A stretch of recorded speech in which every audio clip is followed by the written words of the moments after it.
It's not often that I come back to a game to provide a updated analysis.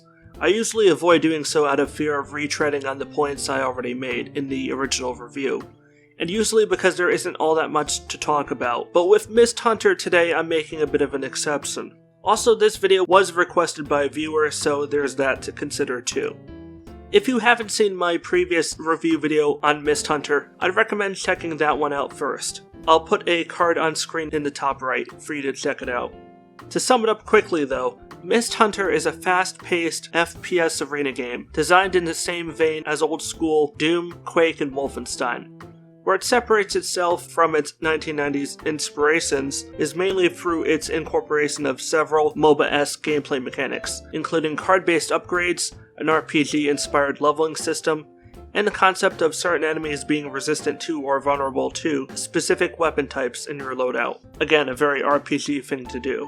This new and presumably final major update brings with it 6 new or redesigned maps and a ton of rebalancing and optimization improvements.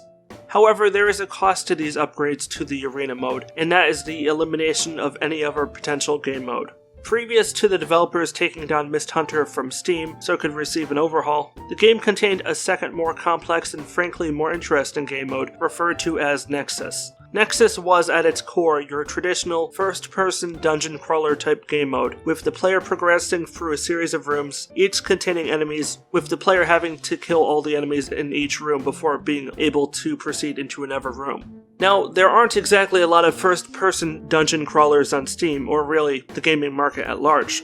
It's very much a niche genre, appealing to a minority of players. But to me, Mist Hunter, with its old-school shooting and MOBA flavoring, just feels like it would still benefit from having a more traditional campaign mode like what Nexus was attempting to be. While the arena-based mode is cool for hectic, fast-paced fun, it's also something that's more appealing in a pick-up-and-play sense, as opposed to the sit-down and grind-it-out style that Nexus could have been. If both had been present, they could have easily balanced each other out quite nicely. You tired of stumbling through dungeons? Go jump into an arena. Tired of repeatedly running and gunning in arena mode? Go explore a dungeon. With the new update also comes a nice price drop for the game, now sitting at $5.99 USD, which to me is more than fair. The game has more than enough content to be worth $6 if the art style and gameplay mechanics are up your alley. But while these changes do their duty in appealing to those few who have already jumped in and found it at least somewhat to their liking, it doesn't really have enough in regards to content to appeal to those who haven't yet jumped on board the bandwagon.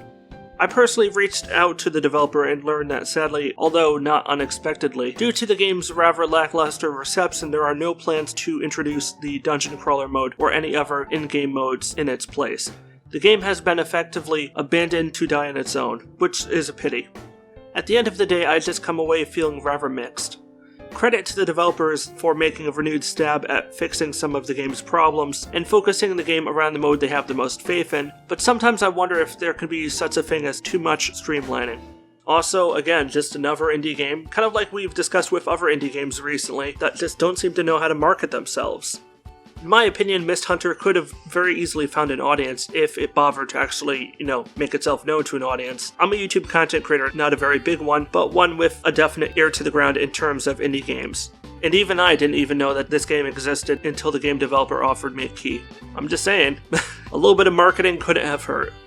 On that note, I'll leave it up to you guys. From what you've seen and heard described, does modern-day Mist Hunter have enough selling points to interest you? And if you are one of its players, did the developers win you back with this newest update? I'm curious.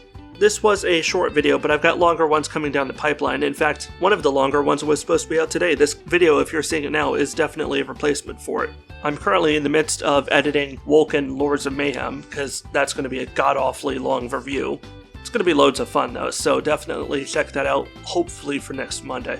That's the problem with trying to multitask school and work and YouTube. It doesn't leave you a lot of time for working on 30 to 40 minute long game review videos. In the meantime, if you enjoyed this video, give it a like and let me know what you think down in the comment section down below. And if you're new, be sure to hit the subscribe button and also hit the bell to get notified of future videos. YouTube doesn't always notify subscribers, so hitting the bell does more often than not set YouTube straight, at least part of the time. This is WarriorDan signing out. Stay awesome everybody, and peace out.